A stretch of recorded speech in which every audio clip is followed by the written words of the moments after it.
joining us an all-star panel to make sense of what we're learning right now. But with me, a special guest, Rowena Chu, activist and former assistant to Harvey Weinstein.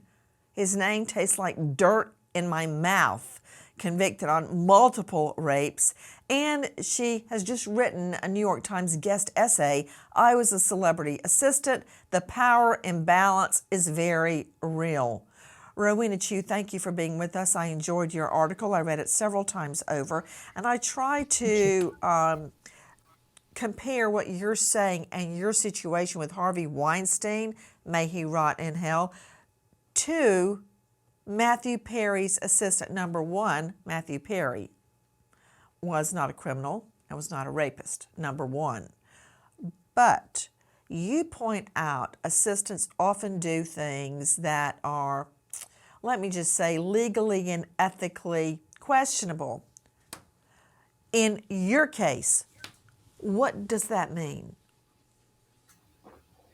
In my case, I worked for Harvey for only a couple of months, and so I didn't have the opportunity to do things that were ethically and legally immoral. But I was making the point that the power imbalance is so huge that assistants don't get the chance to say no.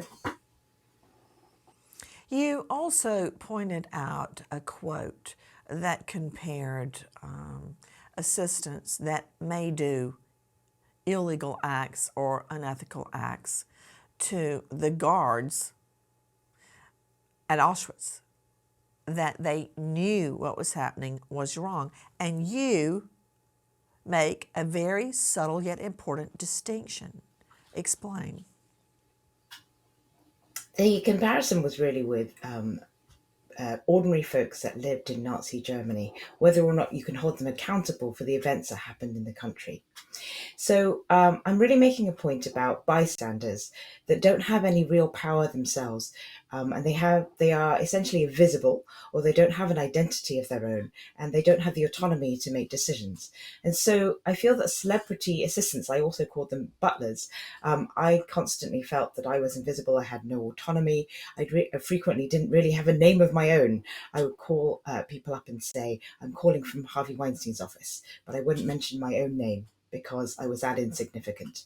So when you're in a power balance where you're that insignificant, I think it is incredibly difficult to be then thrust into the spotlight and held responsible for something as serious as somebody's death. I think that I am attempting to shed light on the fact that Kenneth Iwamasa may have had absolutely zero choice in a way that the ordinary person can't understand. He was a live-in assistant. The power imbalance would have been enormous. At the end of your article, I noted that you stated it is often too easy to turn the butler into the scapegoat. Do you believe that Matthew Perry's assistant, who injected him with that deadly dose, is a scapegoat? I think he may have been put in an incredibly difficult situation. Not only was his employment on the line, but likely his involvement in the industry as a whole. It could have been that he did not have another residence, and so as a live-in assistant, really there's a power dynamic on many different levels. I also think in the Weinstein case, at least, that there were many circles of power, enablement, and entitlement that were far more deserving of perhaps the legal system going after them than assistants. For example, Harvey Weinstein had accountants and board members that certainly knew of what was happening. So I think the assistants, I'm merely making the point that the assistants, I suppose, are the lowest rung on the ladder. And I think to hold them accountable and responsible for the actions taken by a celebrity doesn't take into account the enormous power difference between a celebrity and his assistant.